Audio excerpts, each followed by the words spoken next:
The little lamb was too lazy to walk, so he jumped onto his mother's back, wanting a free ride. But his mother wasn't having it. With a sharp turn of her head, she butted the little guy away. Unconvinced, the lamb kicked a pebble at her in defiance. When his mother scolded him, he threw a tantrum and sat firmly on the ground, refusing to budge. His mother had no choice but to drag him along. After a few steps, the lamb came up with a new trick. He planted his feet against a large rock and kicked backward with all his might. The rope snapped, sending him tumbling backward. Luckily, a rock at the edge of the cliff caught him. His mother shouted for him to stay still, but the lamb stomped his feet in frustration. In the next second, the rock shattered, sliding him all the way to the mountain peak. Down below, a giant was leisurely enjoying his afternoon tea when the little lamb crashed through his window. Not only did it ruin the giant's peaceful moment, but it also smashed his beloved porcelain to pieces. The giant was instantly furious. High on the mountain, the mother sheep was terrified and scrambled to find a way down, while the lamb was already snatched up by the giant. Sensing her child was in danger, the mother sheep leaped forward, but she lost her footing on the rocks and rolled down the hillside, falling unconscious halfway. The giant threw the lamb into a pot, preparing to make a charcoal-grilled goat feast. While the giant went to choose his dinner plates, the lamb pushed open the pot lid and spotted the chimney above. He tried to escape through it, but because he was too chubby, he got stuck. As he struggled, the entire chimney section collapsed, and the lamb rolled right to the giant's feet. The giant was enraged. He pinned the lamb to a cutting board and raised his knife to strike. Just then, a ceiling beam snapped, and falling wood narrowly missed his porcelain collection. The giant frantically rushed to shield his china. The lamb realized then that these porcelain pieces were the giant's weakness. He deliberately jumped in front of the display shelf and began to wreak havoc. Watching his beloved collection shatter one by one, the giant was heartbroken. He grabbed a ladder to catch the lamb, but the lamb nimbly jumped away, accidentally untying a barrel of wine. The barrel rolled, smashing a large hole in the floor. Next, the lamb jumped onto the cupboard, right where the giant's most prized piece of porcelain sat. The giant turned pale with fear, begging for mercy. The lamb stomped his feet to scare him, and the giant even fell to his knees in desperation. Despite this, the lamb leaped, and the precious piece plummeted hundreds of meters into the river below. The lamb didn't realize he had gone too far and was still jumping around, looking proud. It wasn't until he approached the giant and saw the look of deep sorrow that he realized the magnitude of his mistake. He wanted to apologize, but the giant sadly pushed him away, wanting to be left alone. Feeling guilty, the lamb busied himself in the room, working hard to piece together a crooked, crack-filled set of teaware from the debris. Looking at the pile of broken shards and the timid little lamb, the giant sighed and chose to forgive him. Since what is lost cannot be reclaimed, it is better to cherish the kindness that remains before him. The old man suffered from an extreme obsession with squares. Even the smoke rising from his chimney had to be molded into perfect cubes if it wasn't already square-shaped. He had modified his tractor to have sharp, angular lines, and even the potatoes harvested from his fields were pressed into neat, square blocks. He would even unconsciously reshape the snot bubbles blown while snoring into perfect squares. One morning, a loud crash startled the old man awake. A round spaceship had landed right outside his window. He stormed to the door, where a round alien stood, holding a tray of small spheres, offering them to him in a friendly gesture. But the old man loathed anything round. To him, every curve of the creature inside and out was unbearable. He slammed the door in anger. Yet, the alien didn't give up. It followed him around, only to be accidentally crushed into a cube by the old man's excavator. It disturbed him again while he slept that night, so in a fit of rage, the old man threw it out the window. Later, when the old man rushed to the restroom, he found the alien hiding inside. In his urgency, he sat right down on top of it, finally silencing the creature. That evening, as the old man prepared to clear stones from his farm, the alien, hoping to make amends for the earlier trouble, pulled out an explosive device to help.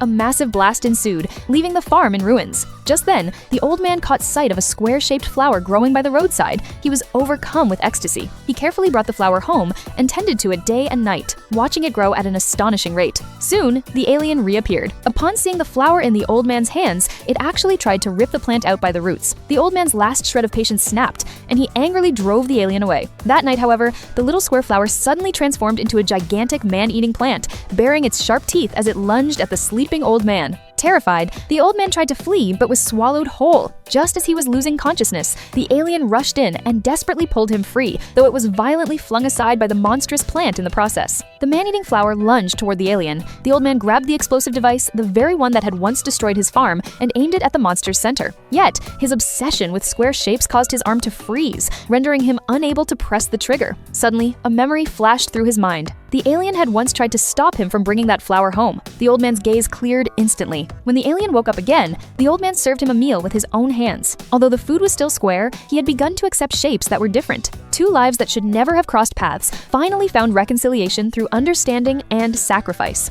Even though it was the number 9 who threw the paper airplane, the other students falsely accused the number 0. The teacher glared fiercely at you. You knew you were the only one who would be punished. In this society governed by strict hierarchy, the very first lesson of the term taught students about the pecking order. Some are born leaders, while others are destined to be trampled upon. During recess, the 7S, 8S, and 9S would gather together, and the 4S, 5S, and 6S would play in a group, while you sat alone in the corner. You envied them, but couldn't bring yourself to approach. Then, the student marked with an 8 called out to you. You ran over happily to jump rope with them, but the next moment, they flashed a malicious grin. You were bound by the jump rope and strung upside down from a tree. A sanitation worker passed by but turned a blind eye to your plight. Fortunately, you were naturally optimistic, brushing off even the greatest injustices with a smile. Years later, you graduated and were determined to find a foothold in the city. Yet, no matter how hard you tried, employers would kick you out the moment they saw the 0 on your body. Penniless, you eventually ended up on the streets, living in a garbage dump. You scavenged for food when hungry and slept amidst the refuse when tired. Even so,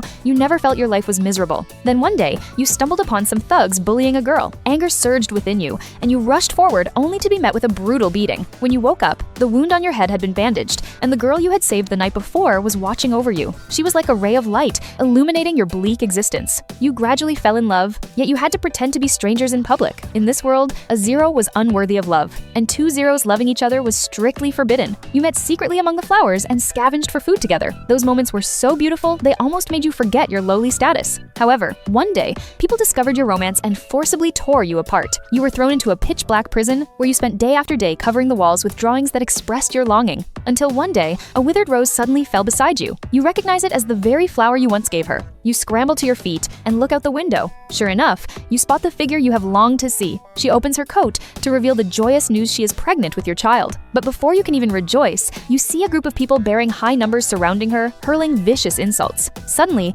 she goes into labor, racked by abdominal pain. There is no one to help, and even the nurses stand by with cold indifference. Listening to your wife's agonized cries, you are frantic with distress, yet can do nothing but hang your head in anguish. Then, a miracle occurs. Everyone's eyes widen in astonishment, and they bow down in reverence before her. Hearing the baby's cry, you shed tears for the first time, not yet grasping what has happened. It is only when she walks into the dungeon, cradling the newborn, that you see it clearly imprinted on the infant's chest is the symbol for infinity. It is a symbol the world has never seen before. You know that from this moment on, your life will be utterly transformed.